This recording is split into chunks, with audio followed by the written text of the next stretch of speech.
Melanjutkan cerita pada episode sebelumnya, di mana Arya Kamandanu dan juga pendekar syair berdarah bertarung secara habis-habisan. Pertarungan ini merupakan salah satu pertarungan yang paling dahsyat di film Tutur Tinular tahun 1997. Bagi yang belum nonton pada episode ini, silahkan klik link di atas atau cek link pada deskripsi di video ini. Dan yang belum subscribe, silahkan subscribe dan tekan loncengnya terlebih dahulu. Bagi yang sudah, terima kasih.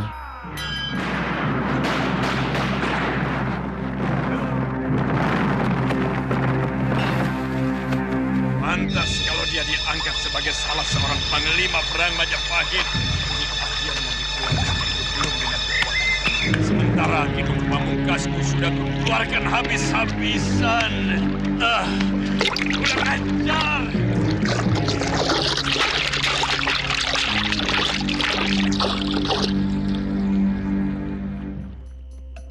Di awal cerita episode ke-37 ini, Arya Kamandanu yang akhirnya mengetahui keberadaan Panji Ketawang, dia langsung menuju ke lokasi di mana dia Halayuda memberitahukannya. Kakang, tidak usah dimarahi adik. Terima kasih Kakang. Ampun Paman, ampun. Jangan bunuh Panji. Jangan bunuh Panji Paman. Ampun, ampun.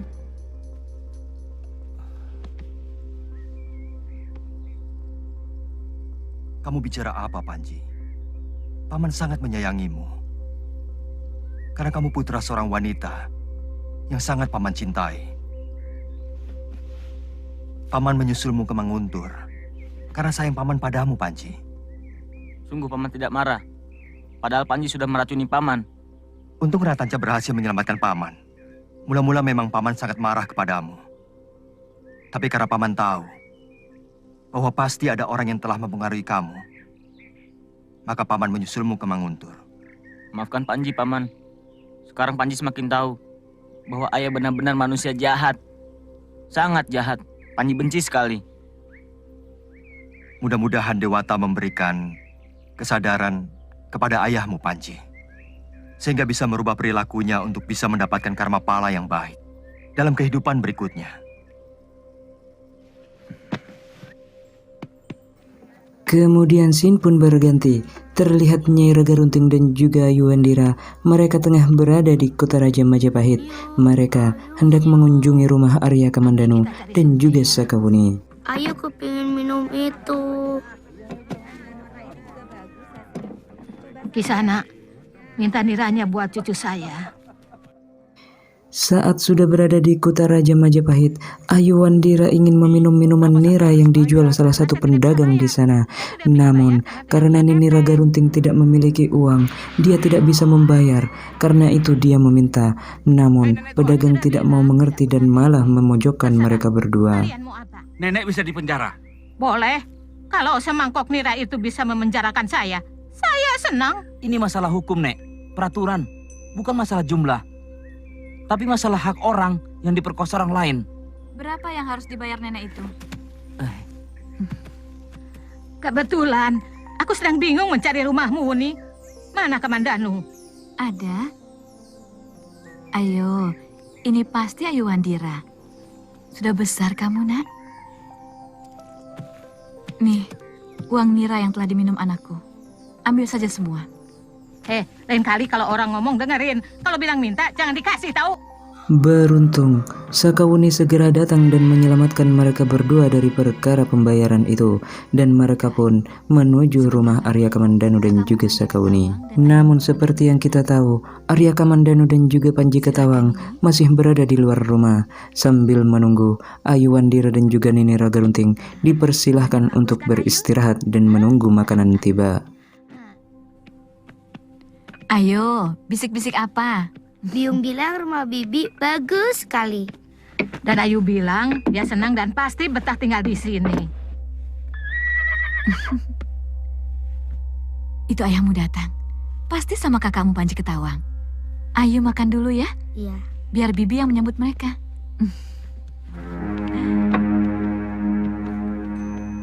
Nini. Panji. Ayu, Panji kangen sekali sama Ayu. Bang, kalau kangen, kenapa Kakang Panji tidak pernah datang ke Randu Wadon? Rencananya, pekan depan, kakangmu dan bapak mau mengunjungimu ke Randu Wadon. Kata Biung, Bapak sedang mencari Biung Mesin. Sudah ketemu? Belum ketemu, nak. Ayo Panji, Kamandanu, dan kau Sakawuni, kita sama-sama merayakan pertemuan ini yuk. Ayo nak. Bibi, bawa semua pepes ikannya ya. Juga sambal dan lala petenya. Ya Gusti. Kemudian scene pun berganti. Terlihat Sang Gramawijaya bersama para permaisurinya berada di Kedaton Majapahit. Tampaknya Sang Gramawijaya saat ini tidak sedang baik-baik saja. Terlihat dia sedang menahan rasa sakit yang ada pada tubuhnya. Dan benar saja ketika dia mendekat berjalan ke arah permaisurinya, dia pun roboh pingsan tak sadarkan diri. Kanda Prabu. Sampai sekarang, tabib Kedaton belum bisa menemukan penyakit Gusti Prabu. Tapi sejak tubuh beliau ambruk di Kaputren, sampai sekarang belum juga siuman. Apa tidak sebaiknya kita menyebar orang untuk mencari tabib lain? Barangkali dengan woro-woro. Kita tunggu. Kalau sampai besok pagi Gusti Prabu masih belum juga siuman, maka kita perlu membuat woro-woro.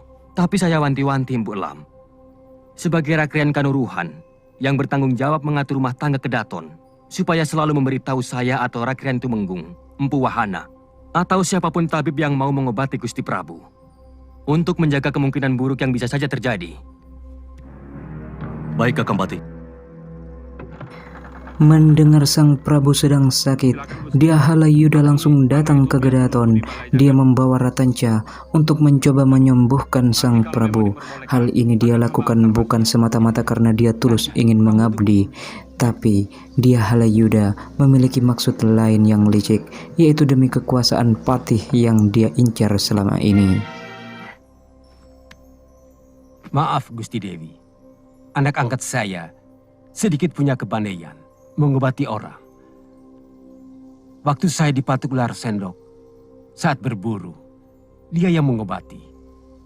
Kalau diizinkan, anak itu akan saya suruh coba mengobati Gusti Prabu. Anak angkat? Ya, anak angkat saya. Sekarang sudah ada di luar Pati. Besarkan hatimu, kamu pasti bisa.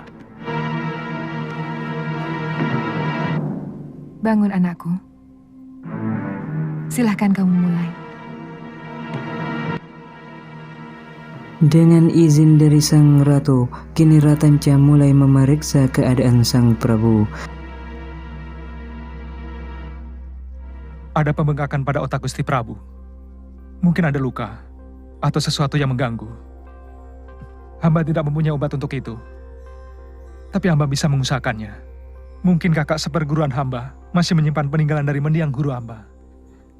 Apakah penyakit itu sangat berbahaya? Kalau tidak segera diobati, bisa membuat Gusti Prabu kehilangan kesadaran untuk selama-lamanya.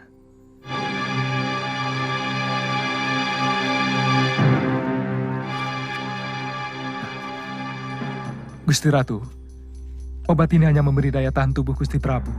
Sementara itu kalau hamba diizinkan, hamba segera pergi ke desa Pasuruan 1 untuk memanggil kakak seperguruan hamba, atau untuk mengambil obat penyembuh untuk penyakit Gusti Prabu. Ini bagaimana caranya?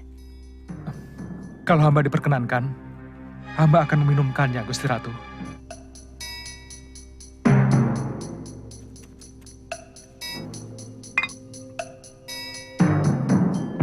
Tunggu. Maaf, saya hanya menjalankan peraturan. Kamu minum dulu obat itu.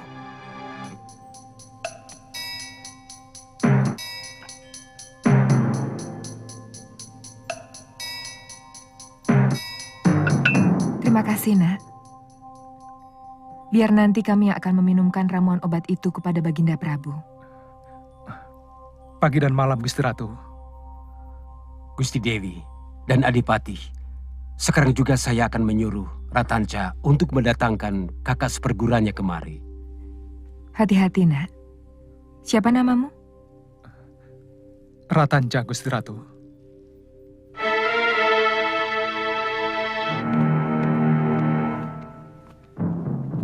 Kita coba minumkan obat itu dulu, Gusti Dewi.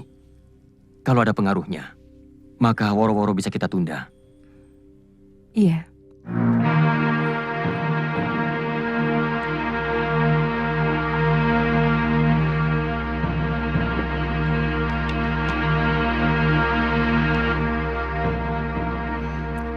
Kanda Dewi, Kanda Dewi. Lihat, Kanda Prabu sudah tidak pucat lagi. Wajah beliau kelihatan lebih segar setelah minum obat. Panasnya juga turun. Anak angkat Halayuda hebat juga, Kakang Nambi. Mudah-mudahan saja dia bisa mengajak kakak angkatnya kemari. Kakak Mesin!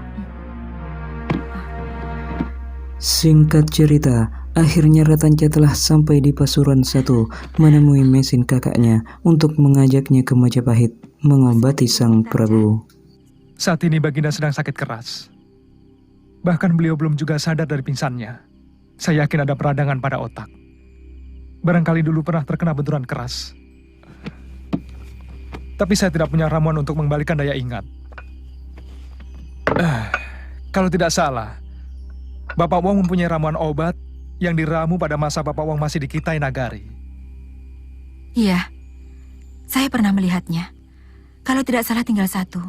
Tapi obat itu tidak boleh sembarangan diminumkan, bahaya. Itu sebabnya saya minta tolong Kakak Meng. Sebenarnya ada catatan obat pada buku Bapak Wong. Tapi saya tidak bisa membacanya.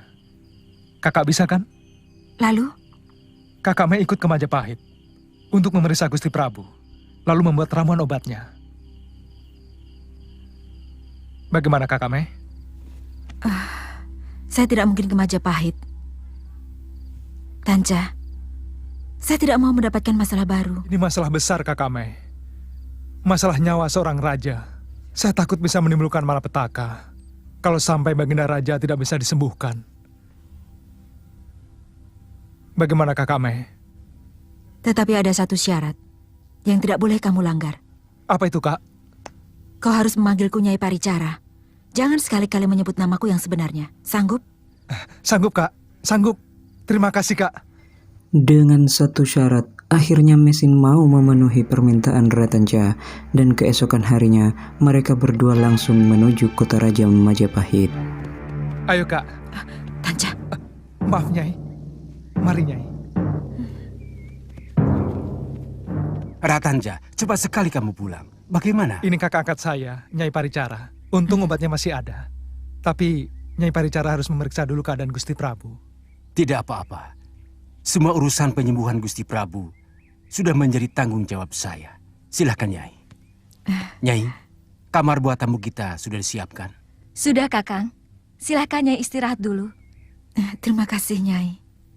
Mungkin nanti malam kita baru ke dalam keputren.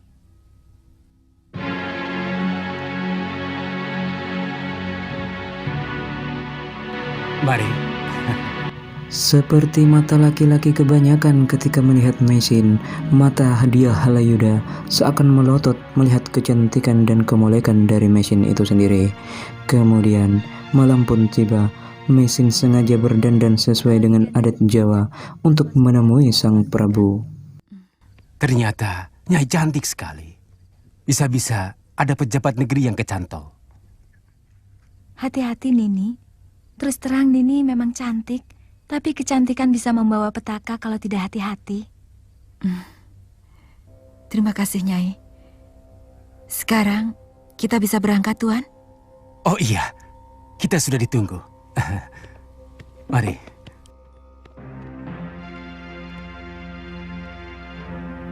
Sebenarnya yang paling membahayakan adalah suamiku sendiri. Matanya seperti mau menelan seluruh tubuh Nyai Paricara.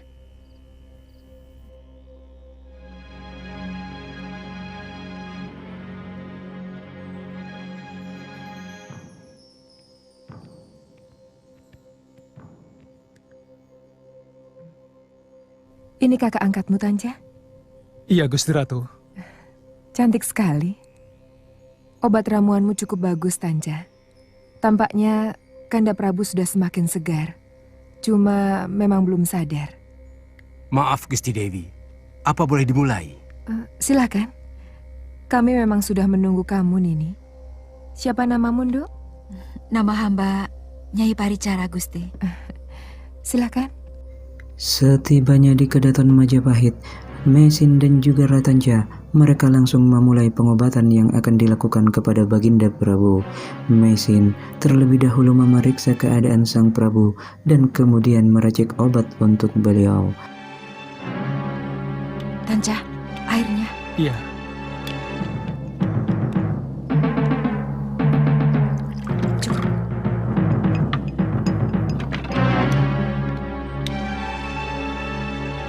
Ini tolong diminumkan.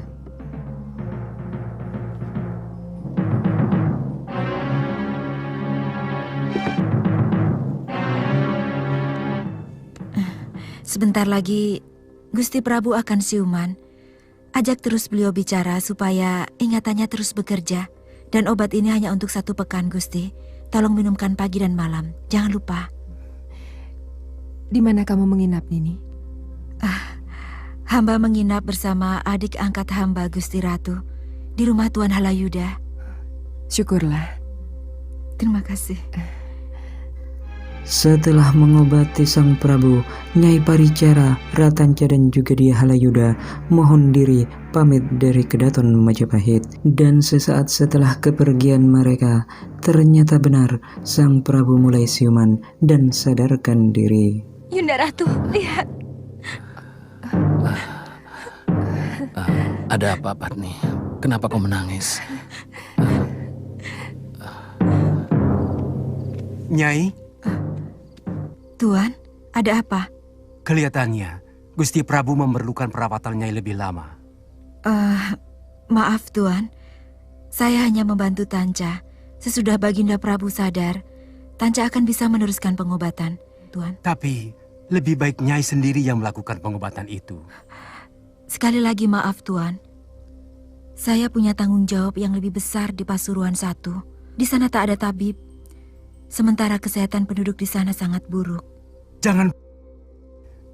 Semua orang menginginkan dekat dengan lingkungan Kedaton. Saya mendapat pesan dari guru saya untuk selalu dekat dan menolong rakyat kecil, Tuan. Gurumu benar. Sebab dia tahu Gusti Prabu tidak mungkin sakit setiap hari. Jelasnya, Nini bisa mengabdi sebagai tabib Kedaton. Sementara, Nini pun bisa menolong rakyat bila mereka membutuhkan. Ada satu hal yang tidak pernah Tuan perhitungkan. Orang bisa lupa diri, Tuan, kalau bergelimang kesenangan. Dan kehidupan di lingkungan Kedaton pastilah bergelimang kesenangan. Saya tidak mau itu, Tuan. Maaf, saya mau istirahat. Nyai.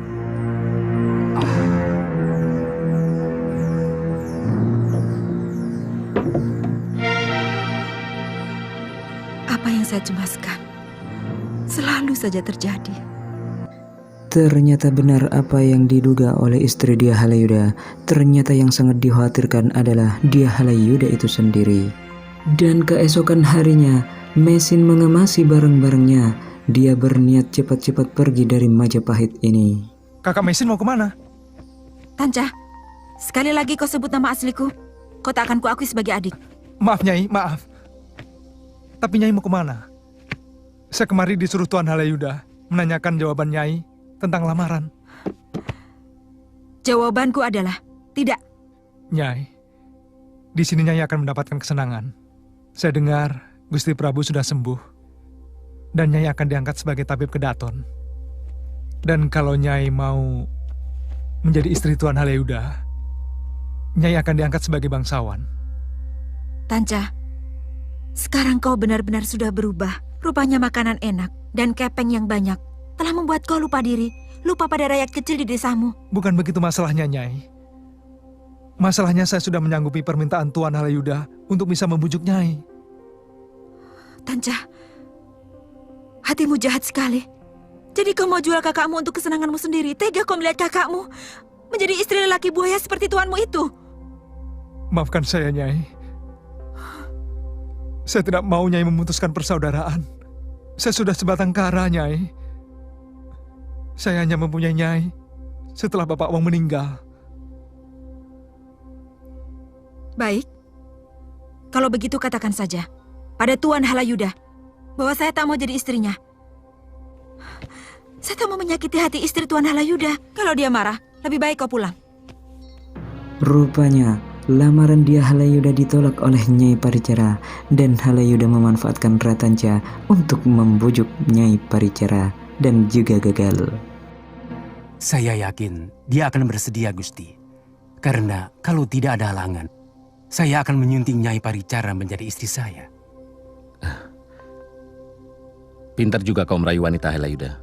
Nyai Paricara itu kakak anak angkat saya, Gusti. Seperti adiknya, dia pun menyerahkan dirinya untuk mengabdi pada saya. Biar bagaimanapun, dia harus menerima penghargaan dari saya. Saya tidak tahu apa yang terjadi kalau tidak dia tolong. Begitu juga anak angkatmu. Penghargaan Gusti Prabu kepada mereka benar-benar merupakan kebanggaan buat saya juga, Gusti. Waktu Ratanca mengobati luka patukan ular sendok pada kaki saya melihat anak sebatang kara itu punya keahlian pengobatan yang cukup baik. Saya prihatin, Kedaton Majapahit belum memiliki tabib yang lenuwi, maka saya angkat dia sebagai anak. Ternyata dugaan saya itu tepat, Gusti Prabu. Bahkan yang tidak pernah saya duga, ternyata Tanca memiliki kakak seperguruan yang juga ahli obat. Saya yakin tidak ada salahnya keduanya mengabdi di Majapahit. Pengabdianmu harus muncul dari keikhlasan orang yang mau mengabdi, Halayuda, bukan karena orang lain. Sebab pengabdian yang dipaksakan suatu saat bisa berubah menjadi pengkhianatan. Patih Nambi, maafkan saya. Tolong berikan kesempatan kepada saya untuk bisa membaktikan jasa saya kepada Gusti Prabu. Selama ini seolah-olah hanya Tuan yang memiliki pengabdian. Dan selama ini seolah-olah hanya Tuan yang memiliki pemikiran paling bijak. Kamu salah paham, Halayuda. Saya tidak pernah merasa paling bijak. Coba tolong tunjukkan kesalahan pendapat saya tadi. Bahwa mengabdi itu tidak bisa disuruh orang lain. Nambi, saya... Halayuda, saya sangat menghargai keinginan baikmu. Pikiran-pikiranmu yang mendahului orang lain. Tentang perlunya tabib kedaton yang mumpuni. Tapi pendapat Nambi juga benar. Memang ada bedanya antara pegawai dengan mengabdi. Kalau pegawai, bekerja untuk dibayar. Sedangkan pengabdi karena keikhlasannya. Dan biasanya keikhlasan itu hanya muncul dari dalam dirinya. Maafkan saya, Gusti Prabu. Apa yang saya sampaikan adalah apa yang ada dalam hati saya. Dan yang ada dalam hati saya adalah bagaimana bisa lebih meningkatkan pengabdian saya kepada Gusti Prabu. Hanya itu saja. Penjilat seperti dia Halayuda, sebenarnya dia sedang mempermalukan dirinya sendiri. Namun itu tertutup karena keserakahan yang ada dalam hatinya. Lalu, scene pun berganti. Terlihat mesin menunggangi kuda. Dia sedang dalam perjalanan menuju rumah di Pasuruan 1. Aku sudah mengatakan kepada Gusti Prabu bahwa Paricara akan menjadi istriku. Kenapa dia tidak bilang langsung padaku? Saya kurang tahu, Tuan. Tapi sebelum berangkat, Nyai Paricara hanya meninggalkan pesan supaya saya menyampaikan permohonan maafnya kepada Tuan. Dia sudah mempermalukan aku. Siapapun akan celaka kalau berani mempermalukan diriku. Semua karena salah Kakang sendiri. Barangkali kalau Kakang tidak melamarnya, Nyai Paricara mungkin tidak akan menolak untuk mengabdi di Kedaton. Kamu malah tidak membela aku, Nyai. Kamu tahu, kalau dia jadi istriku, kemudian mengabdi di Kedaton, maka jasa Paricara kepada Gusti Prabu akan menjadi jasaku. Dan kemungkinan besar, beliau akan lebih dekat denganku. Dan bukan tidak mungkin, aku akan diangkat jadi patih. Perempuan itu harus dihukum. Wadeng! Rawadeng! Rawadeng!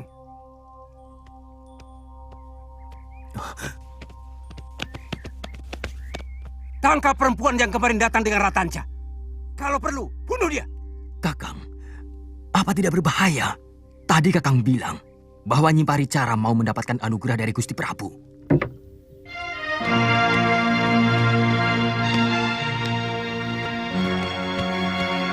Bagaimanapun, Nyai Paricara sudah menjadi orang penting bagi kalangan Kedaton.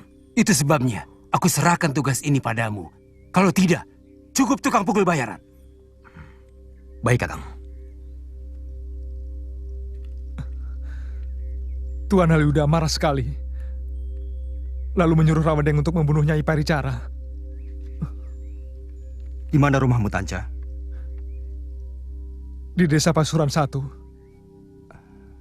Kalau tidak salah, saya pernah ke tempat itu. Dan saya ketemu dengan seorang wanita yang mirip dengan Nini Mesin. Tanja, Panji bilang kamu pernah mengatakan nama Mesin. Benar? Panji mungkin salah dengar, Gusti.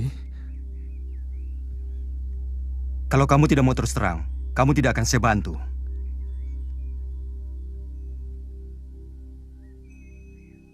Nyai Paricara adalah kakak Mesin. Sudah saya duga. Wuni, saya minta keikhlasanmu. Saya harus bisa mengumpulkan keluarga yang terserak akibat kebiadaban manusia. Wuni, kamu tahu letak Pasuruan 1 bukan? Atau paling tidak, Rata Anca bisa mengantarkan. Gunakan kereta, bawa serta Iwandira, Panji, dan ini Raga Runting. Saya harus segera menyelamatkan ini Mesin. Berangkatlah, Kakang. Kami pasti akan menyusul. Kemudian Sin pun berganti. Terlihat Mesin yang sedang berkuda di areal hutan. Dia sedang mencari tanaman obat. Namun tidak disangka dia bertemu dengan Dewi Sambi, lawannya yang selama ini sangat kuat. Dan mereka pun bertemu dan pertarungan pun tidak terelakkan lagi. Dewi Sambi, kita ketemu lagi. Ternyata kamu masih hidup. Pertarungan ini merupakan kali pertama sejak Mesin terkena tapak wisa dari Dewi Sambi. Saat itu, Mesin dalam keadaan lemah dan dia dikeroyok oleh orang-orang jahat yang dibawa oleh Dewi Sambi. Dan karena kejadian itu jugalah Mesin jadi terpisah dari keluarganya. Namun karena kejadian itu jugalah Mesin bertemu dengan Bapak Wong.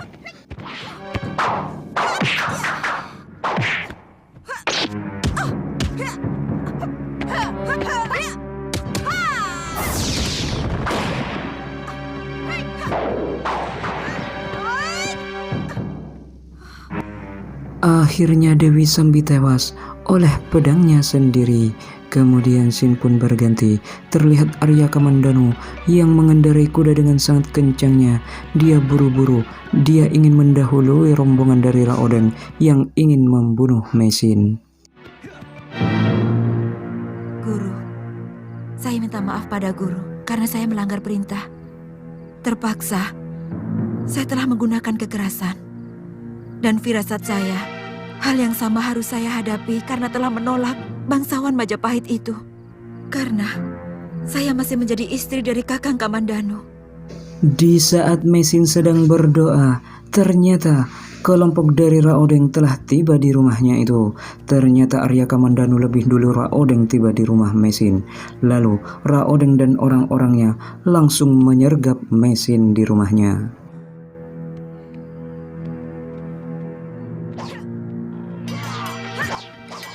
Mesin yang memang mempunyai firasat bahwa hal ini akan terjadi, tentu dia sudah melakukan persiapan. Kemudian pertarungan pun terjadi. Walaupun jelas Mesin kalah jumlah, namun kekuatan atau kesaktian Mesin tidak perlu kita ragukan lagi. Petinggi Majapahit itu kewalahan menghadapi Mesin yang seorang diri. Ternyata kamu juga seorang pendekar, Nyai. Asal kau tahu, saya bisa menyembuhkan luka. Tapi saya pun ahli membuat luka. Saya tahu, kalian orang suruhan Halayuda. Apa bedanya kamu tahu atau tidak? Karena sebentar lagi kamu tidak akan bisa tahu sama sekali. Kata-kata yang sangat epik dari Mesin. Dia ahli mengobati dan juga ahli membuat luka.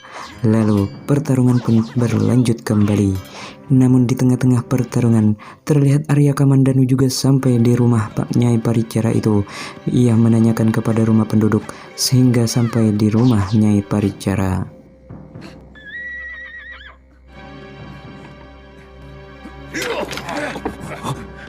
Kamandanu, Kalian mau membunuh orang yang telah menyelamatkan jiwa Raja Majapahit, Rawodeng? Kamu akan mendapatkan hukuman yang sangat berat. Kami hanya disuruh, Kamandanu. Aku tahu pasti dia Halayuda yang menyuruhmu. Termasuk dia Halayuda bisa menerima hukuman berat. Terserah padamu, Wedeng. Aku yang menghukum atau Gusti Prabu? Ampuni aku, Kamandanu. Jangan laporkan kami ke Gusti Prabu. Saya mengaku salah. Kalau begitu, pergi dari sini. Bawa kawan-kawanmu yang terluka. Dan laporkan semuanya kepada dia Halayuda. Supaya dia siap untuk menghadapi hukuman raja. Terima kasih, Kamandanu. Ayo. Tunggu.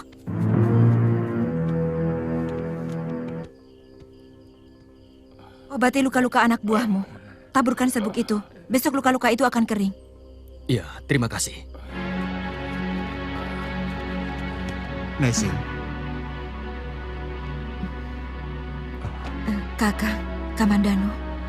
Pasti Tanca yang beritahu kepada Kakang.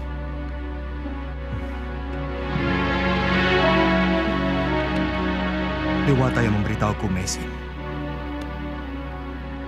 Mei. Saya mau membuat wedang untuk Kakang. Dan bersambung, saksikan kelanjutan kisah Tutur Tinular Arya Kamandanu di channel kesayangan kalian, Herman Studio. Terima kasih sudah nonton, jangan lupa like, komen, dan subscribe. Sampai jumpa di video selanjutnya.